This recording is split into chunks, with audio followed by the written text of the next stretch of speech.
Okay, you wake up. This is not your haven. It's a cramped space. You try to move your arms and find they are tied to your body. You can barely bend your legs. When you try to stretch your neck, you hit a cold ceiling. You can't quite believe it, but this is a coffin or something close enough to it. It vibrates slightly, but you can't hear any sounds coming from outside. It's entirely dark.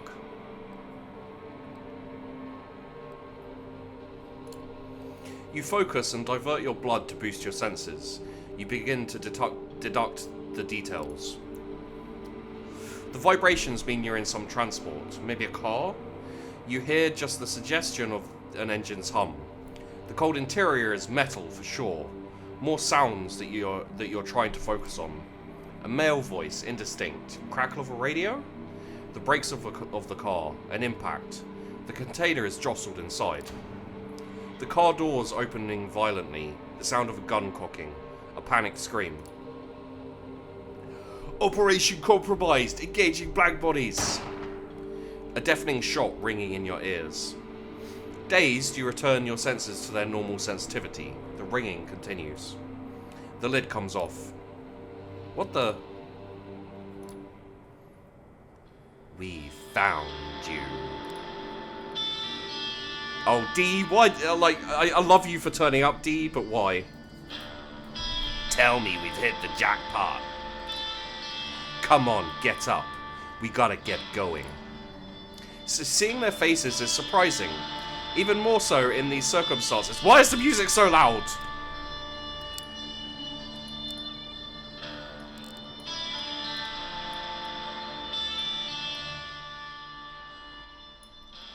God damn it, that's so loud. It's like shouting over it.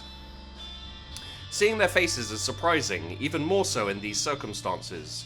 You immediately realise that you're in danger though, and follow your companions out of the car and into a street in the North Bronx. The van has crashed into another car.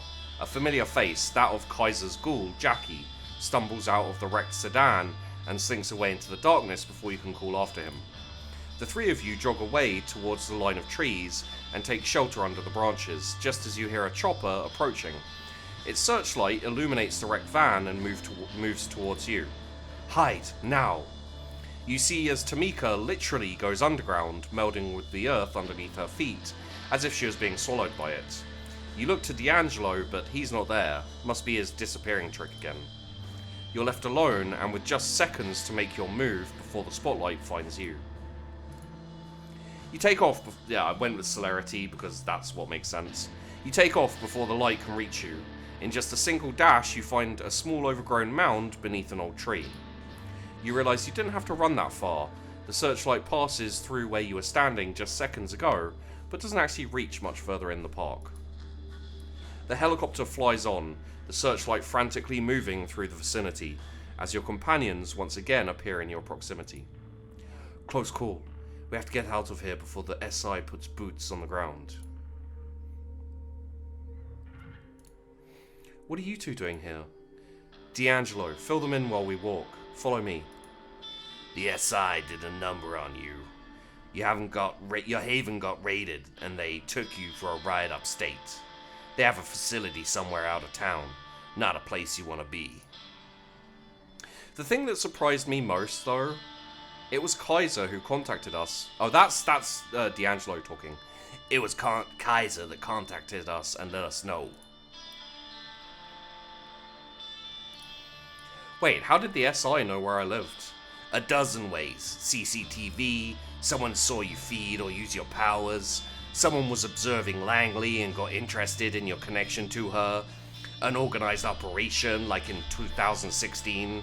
Who the fuck even knows?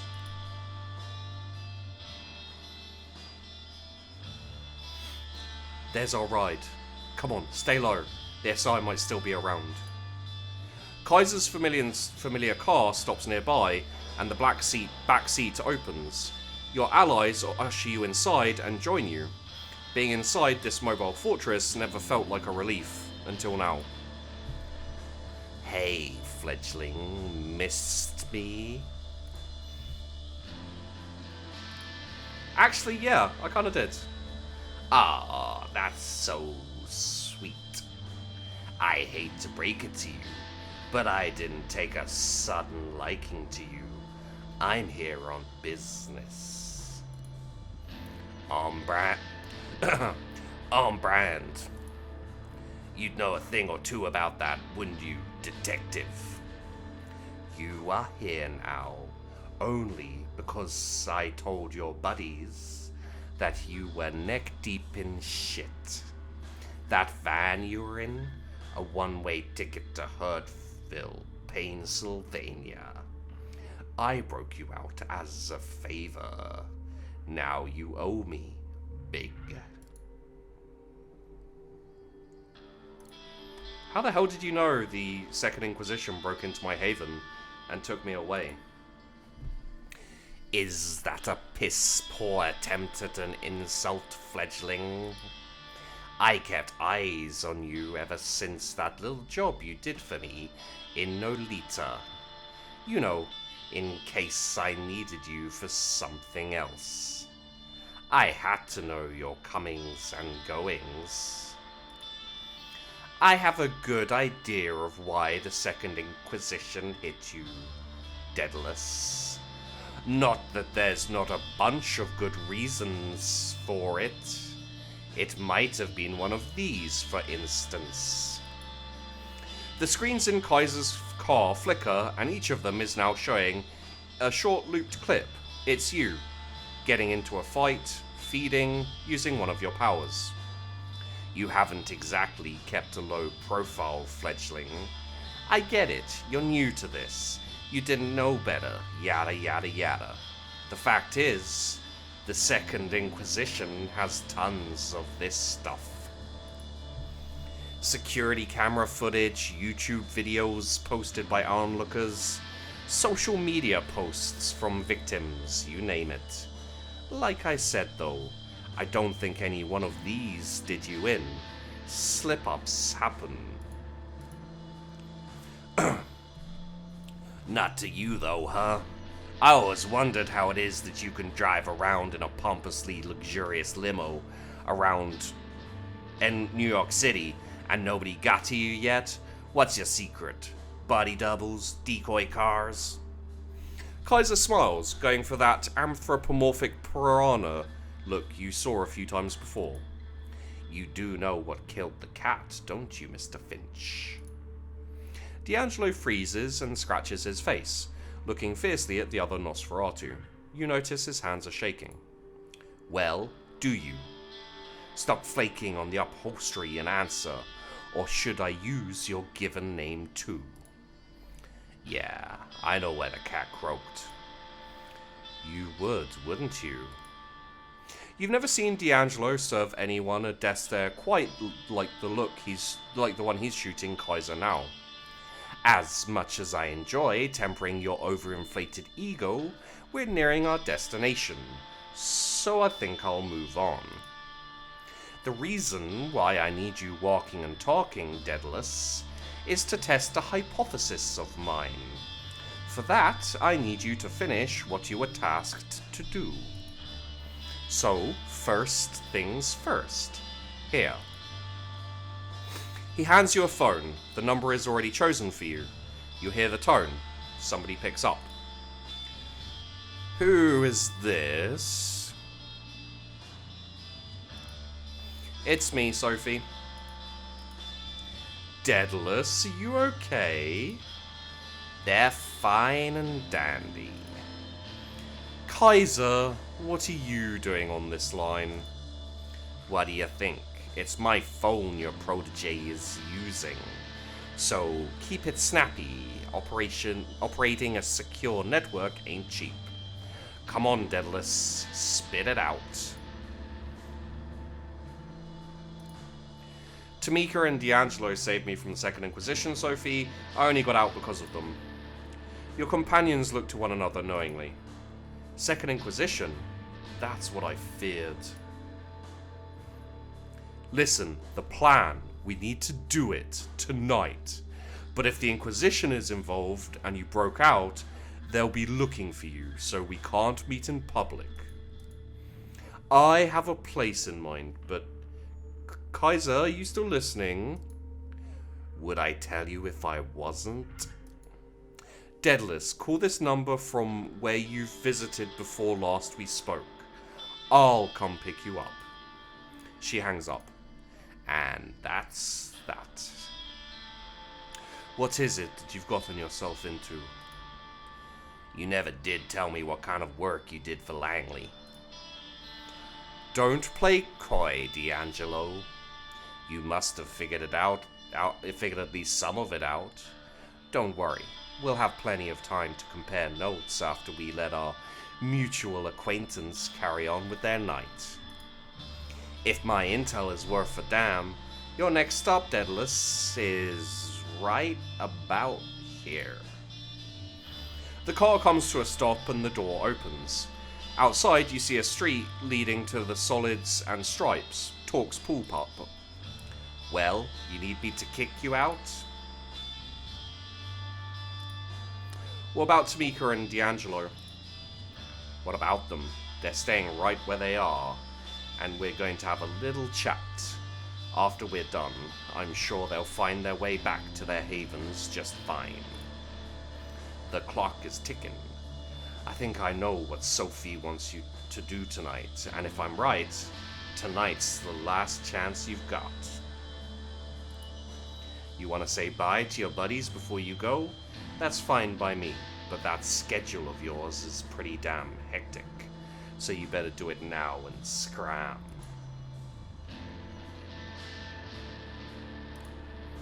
You say your goodbyes quickly and step out of the car. It feels strange, as if it were your last moments together. You shake off that feeling. You have other things to worry about. You turn around and make your way to the bar. The door closes behind you and Kaiser's limo starts moving again. You hope your companions won't have to pay too high of a price for helping you.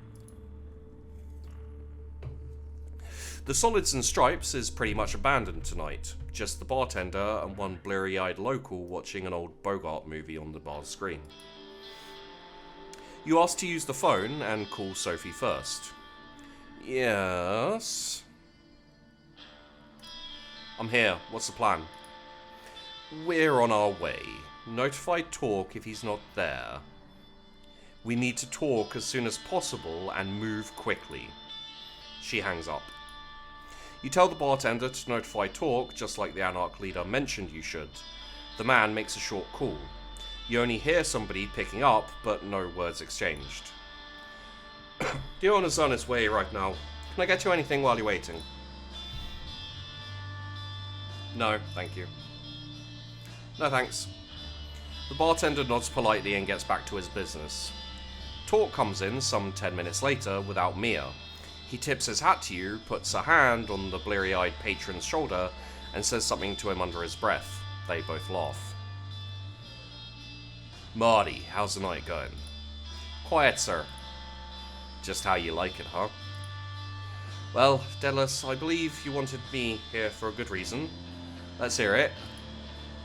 You're about to tell him what brought you here when the door to the bar opens and Sophie walks in, all splendor and charisma. The patron's eyes are now glued to her, and so are the bartender's.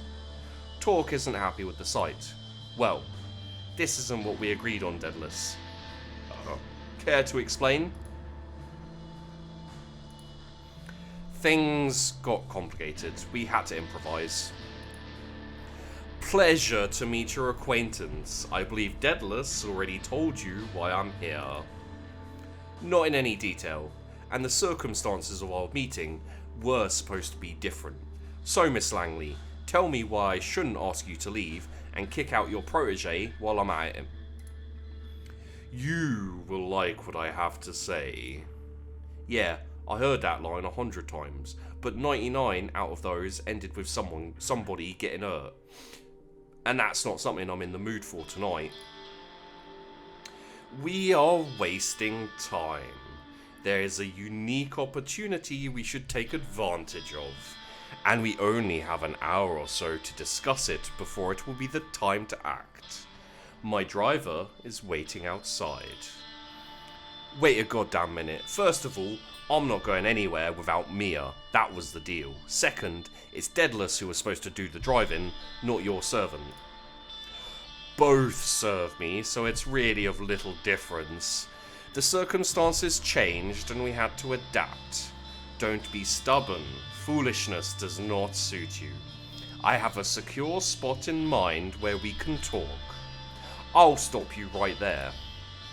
Talk is seething, but he's keeping a lid on his anger. His voice barely changes. My conditions were clear. The way I hear it, you want to break each one of them. I see no reason at all to agree to any of this. I believe I will be staying put tonight. You have places to be, yes? Talk, you're throwing away the only chance you have at challenging Callahan. Don't be a fool. How is the music still this fucking loud?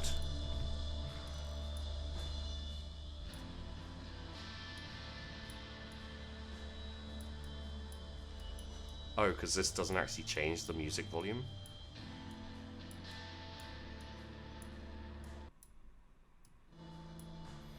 That's so weird. Anyway. The lid comes off. Call me a fool one more time, woman, and that's not the only thing I'm gonna be throwing.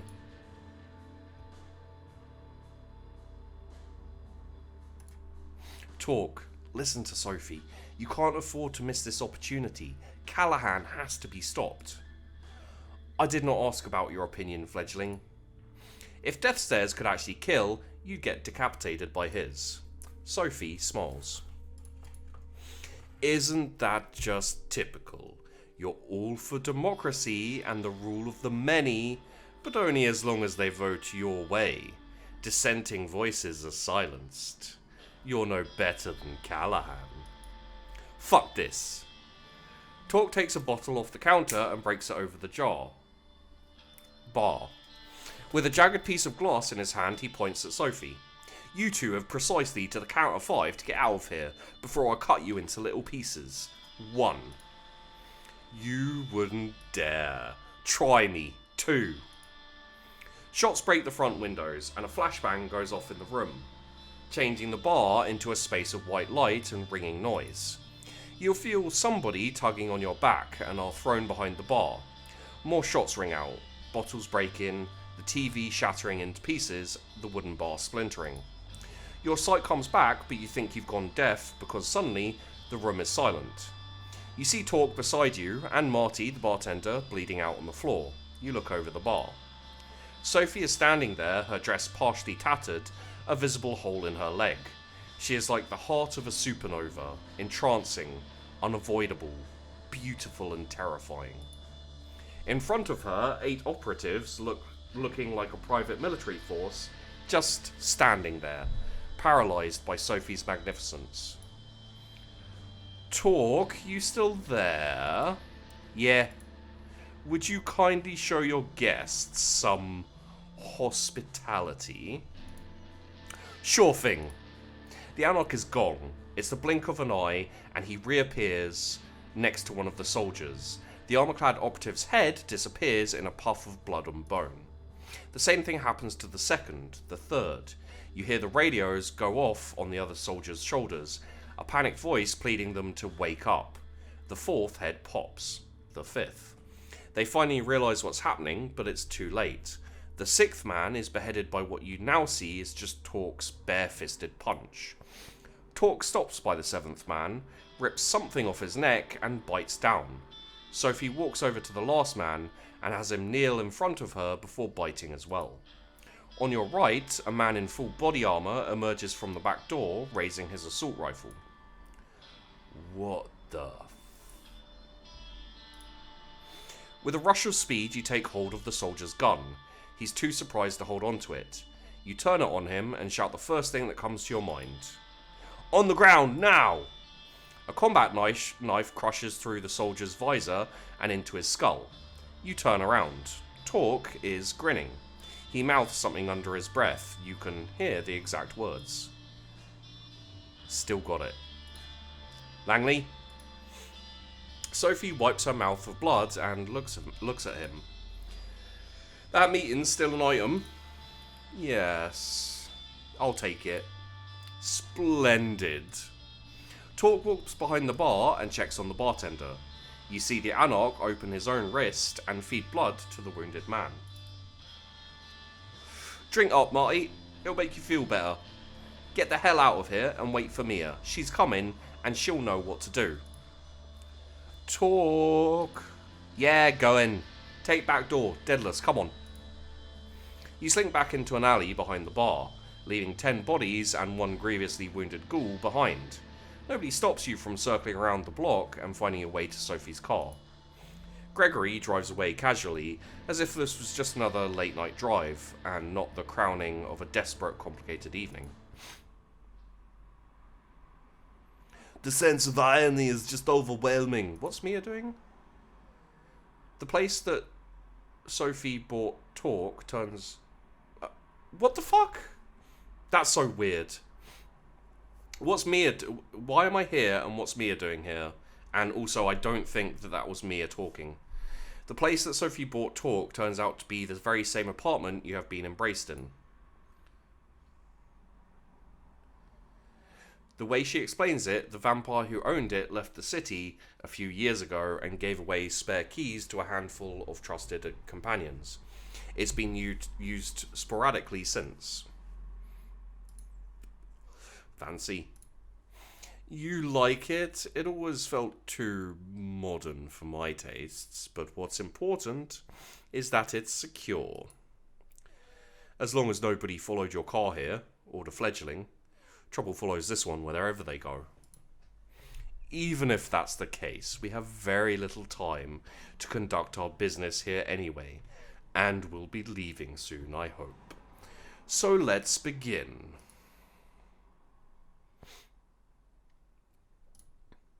This better be worth all the trouble. Dealing with Kaiser, then with Mia, getting picked up by... I assure you, it will. You realise that if you finish that sentence, Torque would probably tear you a new one. Literally, most likely. I have it on good authority that Boss Callahan is bloodbound to Prince Panhard. Torque sucks air in loudly.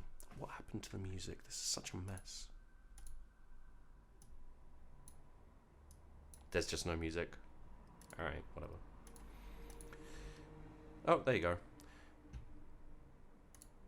That's an accusation and a half there, Langley. Got proof? No, but we're just a boat ride away from getting it. What is that supposed to mean?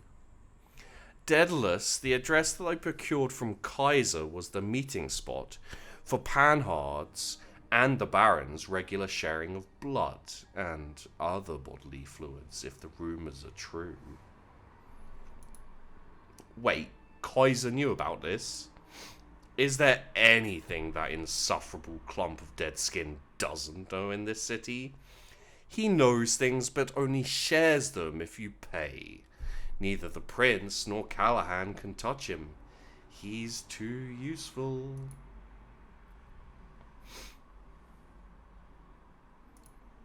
Kaiser said something about having plans for me, that he wanted me to make this meeting happen. That can't be good, right? That is an interesting point. I think Kaiser might be as interested in shaking up the status quo as we are. A chaotic landscape makes for a great market for him, unlike a static one. I don't like playing into that creep sands, but at least now I know that I'm doing it. The devil you know and all that. What was that address he gave you? They meet regularly at Ellis Island. In fact, their next scheduled meeting starts in just around half an hour. Hot damn. I'm guessing you want to go crash that meeting. Why? So you could see the proof for yourself. So that I can make sure too. And so that I have an extra pair of eyes for Panhard to consider when I present my ultimatum. The Prince must abandon her seat and leave New York City. She can go wherever she pleases, but if she stays, the entire court will know, and the next prince might not look favorably on her past. Dealing with the Anarchs, especially so closely, is a punishable offence in the Camarilla. I'm sure you've heard. So I did. Torque strokes his beard and looks intently at Sophie.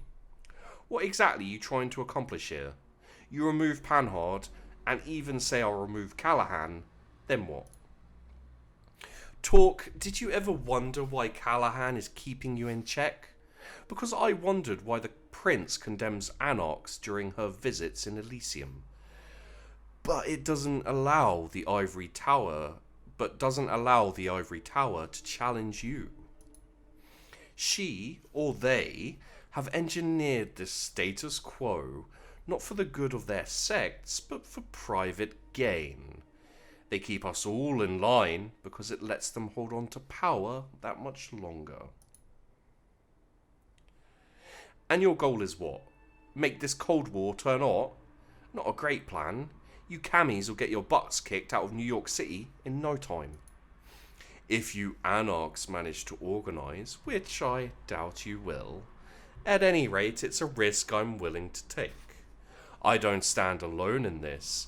This entire operation has been years in the making. I am offering you a chance to square things with Callahan, talk, and level the playing field. We get rid of those two, and we start from equal footing for the next stage of this dance macabre. Do I factor into this plan at all? Yes, we will be taking you with us to Ellis Island, both as another set of eyes to witness the Prince and Baron in the act, as well as a bit of added security. I don't think Helene or Callahan will dare to lay a finger on me, but they will not find me unprepared.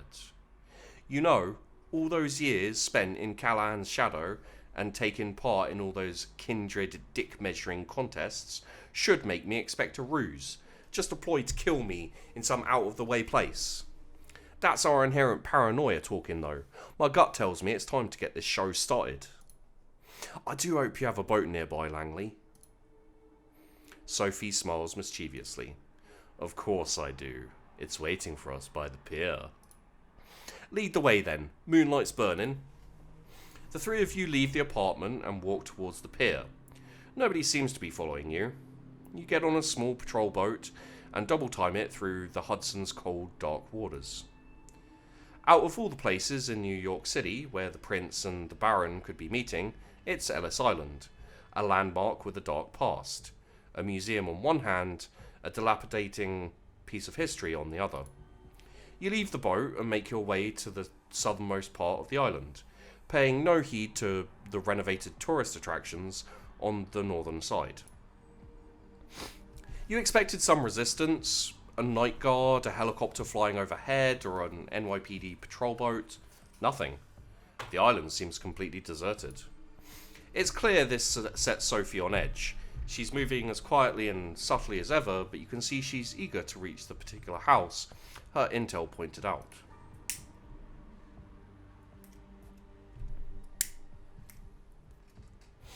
Torque is following suit, grimly determined, flashing his piercing gaze all around, still clearly uncertain that this isn't some kind of scheme. Finally, you see it, light coming from a window in one of the buildings on the edge of the island. The three of you slowly creep near the building, and take a look inside the window. There it is, Callahan kneeling in front of the Prince, sucking on Panhard's wrist. Both fully clothed, a small blessing. Torque makes his move, and before Sophie can stop him, he busts through the building's doors. It happens very quickly. Torque grabs Callahan by the shoulders and throws him through the still open door. Callahan hits the ground hard. Torque appears on top of him and starts punching. You fucker, you piece of shit. Stop. The Prince's voice takes hold just long enough to have Torque relent, which the Baron uses to the fullest, kicking Torque off and take advantage of the situation to bite in. Prince, call off your lapdog. Langley, what is the meaning of this? The two Anarchs break apart, both wounded, but none of them quite done yet. They look at one another with pure hatred. Kill the bitch, Helen, but leave the fledgling to me. Right after I deal with this shit stain. I'm gonna... A shrill, unpleasant laughter fills the air. You know who it belongs to. So entertaining. Truly, it feels almost a shame to break up this spectacle, but alas... Thomas? Who the fuck is this joker? Yes, I don't think we've met, though I did hear a lot about you, Mr. Talk.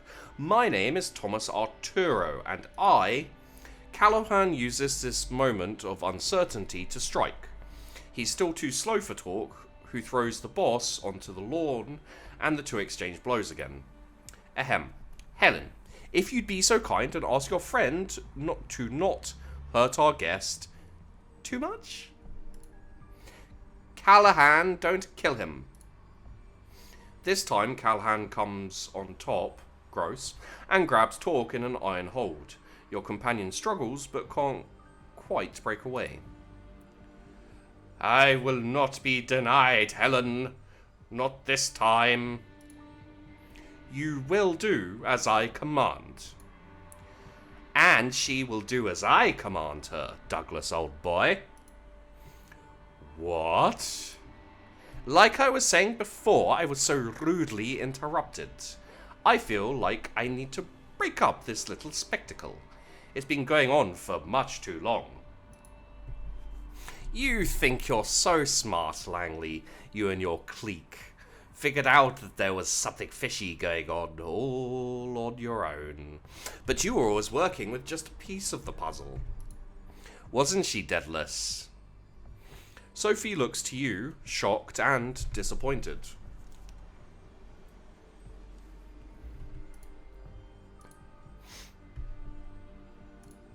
What am I talking about, you ask? You fledgling. You don't know, how could you? Only I knew, and your sire, of course. They're the one who agreed to embracing you, after some negotiations. You hear a scream and a curse. It's Callahan, whose arm has been nearly ripped off his body. Talk breaks out of the Baron's grasp, but doesn't continue the attack. Instead, he's at the edge of the water in the blink of an eye, and disappears into the Hudson.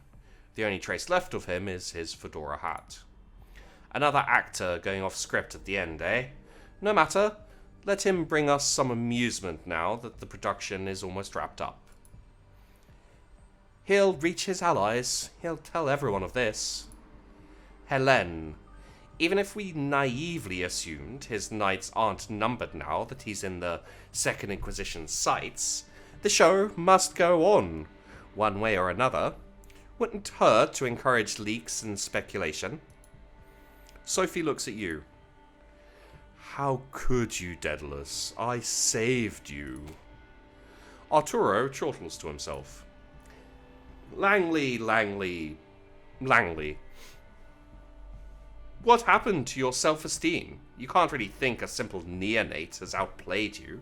Or maybe this oblivious act is your way of grovelling for mercy. Thomas, what?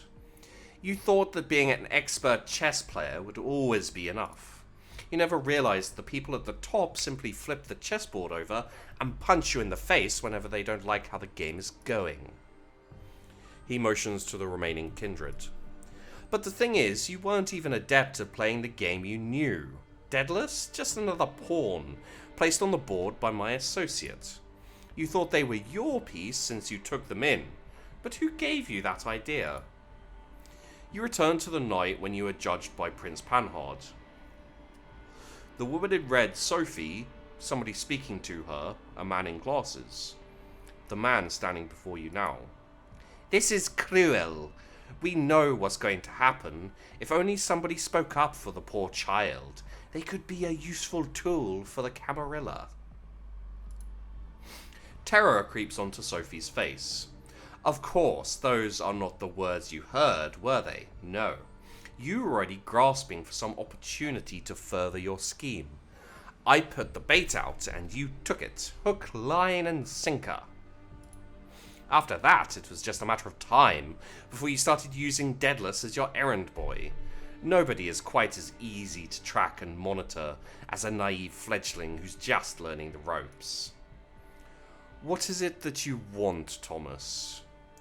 What do I want? Oh boy. The answer is so simple, but so hard to put into words. Unstable stability, cutting-edge tales of thrills and intrigue that push it to the limit, and then return you to the tried and tested status quo, gently, infallibly. A system full of distracting moving parts which simulate conflicts so convincingly that the users never feel a need to direct their energy towards upsetting the system. Achieving the eternal through the disposable, building a city that's like a ship of Theseus, constantly changing its parts yet always maintaining the same purpose, serving the same goal at all times. A large-scale infrastructure that has something like an exhaust system for the spirit, something that disperses that toxicity around instead of concentrating it in a single place. None of what you're saying makes the slightest bit of sense. Arturo is momentarily stopped in his tracks. He stares into the ceiling for a few seconds before a sad grin appears on his face. Spoken like someone who's never really had what it takes to make it in the big leagues. With a theatrical snap of his fingers, he gives his last sentence a sense of finality. Something's changed in the air. A shape of a woman slinks behind Sophie's back. Goodbye, Sophie. A person appears behind Sophie. You can't believe your eyes. It's Adelaide Davis holding garden shears in her hands. You take off and rush towards Sophie. You only make a few steps before a shape blinks right next to you and pushes you away. Arturo. You hear the shears click. Sophie's red hair conceals her face as her head falls, separated from the shoulders. Silence. Arturo's unpleasant laughter erupts right next to you. Oh, Daedalis, your career is moving at a breakneck pace. Moving up and up and up. Let me congratulate you on your promotion. Are you gonna kill me too? That was the plan at some point, but I've had a change of heart since then. Helene, feel free to leave us and take the Baron with you. Thomas, I don't think you should... Shush, you're just being jealous. Adelaide, escort the Prince and dear old Douglas, please. Sure thing, darling. You are left alone next to Sophie's body. You try not to look, but it's hard to ignore her lithe frame decomposing in front of your eyes. Congratulations, you've won this little game.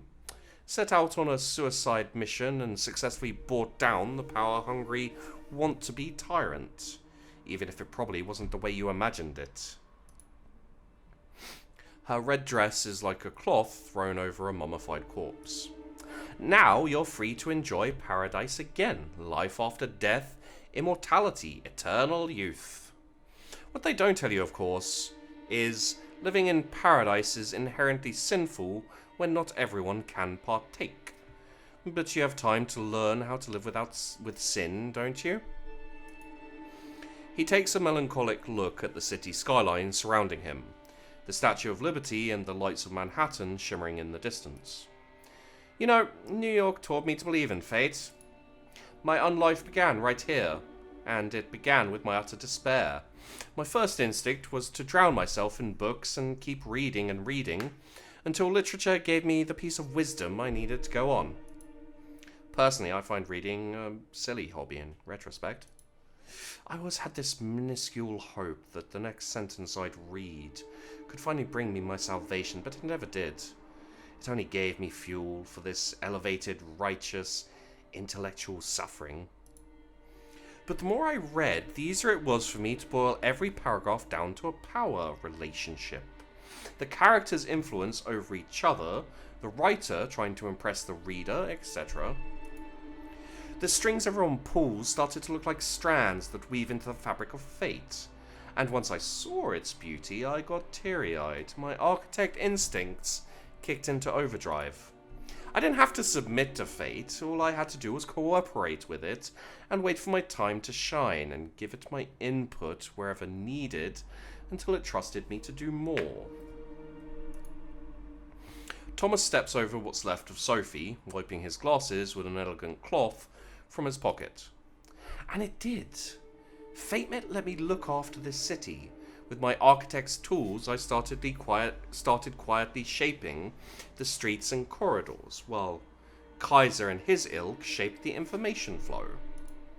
And among many tools this process gave me, one of them was a way to reliably come up with useful agents like you. The methods I used were crude at times, but the route was there. All you had to do was follow it. Some people write rulebook passages, the others plan city arteries. In the end, the effect is the same. Someone always follows. He puts on the glasses and gives you a long, hard look. You know, I have grown fond of you. You did so well. Even when that idiot Callahan tipped the Inquisition off, you still got out. I like that kind of resourcefulness. I could use that kind of resourcefulness. He uncovers his wrist. So, take my blood. Just enough so that we can start off on the right foot as a sign of good faith. A sign that you're ready to play in the big leagues, ready to behold the sights I've prepared for you. What do you say, Daedalus?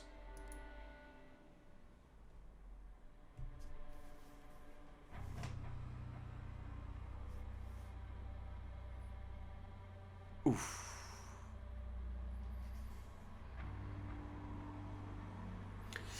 Interesting. Not as good as I was expecting.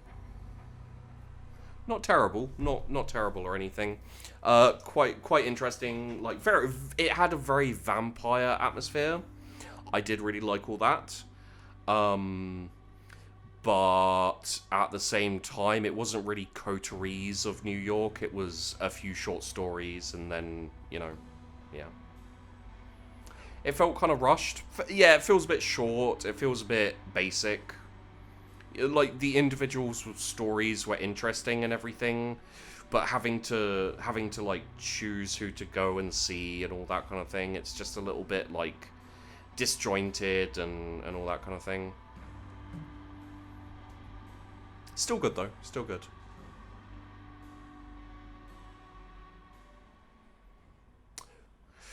Well, the fact that Tamika helped you instead of Blair was a disappointment. Yeah, the fact that Tamika, I think it basically goes by who you visit first.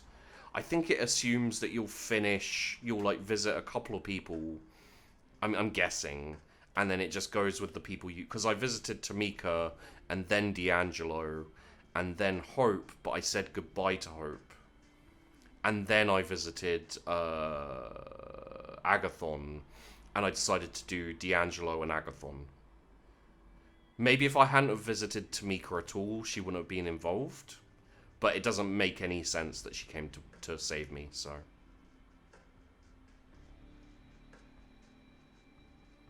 Yeah, there are a few points in this that feel a little bit lazy, like it would... No, not lazy even, just like done to the standard that you might expect, but there could easily be more work put in, like it would be better if they went the extra mile and had the story, kind of not be quite so, it feels a little bit like Telltale games. Like certain events always happen exactly the same way. I'm not sure how much of a replayability value this had, because it didn't feel like too much changes, aside from maybe, like what happens with the different vampires and scenarios and that kind of thing. I'm sure that could be played out differently, but the main storyline, it feels like this is where you go every time. Feel free to tell me, by the way, if that's not true, but it feels like the main storyline kind of goes the same way, and it ends with you being, because like that was one of the achievements, was offered the wrist, damned if you do. And I feel like probably every single ending is like that, or death, basically. I feel like this would have been more interesting if you would have met some of these characters more than once. I mean, you know, we met quite a few of the characters. Yeah, I met the old guy in glasses once. I met the boss Callahan once.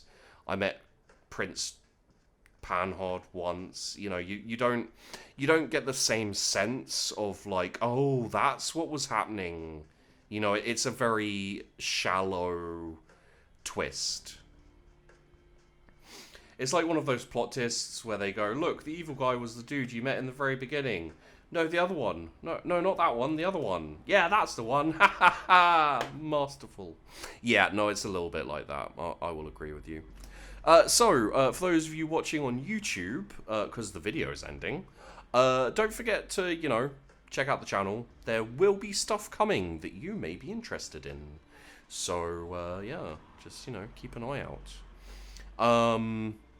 And yeah, I've got a lot of stuff I'm going to be doing in videos. This is going to air like, Jesus, this is going to air like the end of January probably. So, regardless, I hope you enjoyed this. I enjoyed this, and I'll see you later. Blair.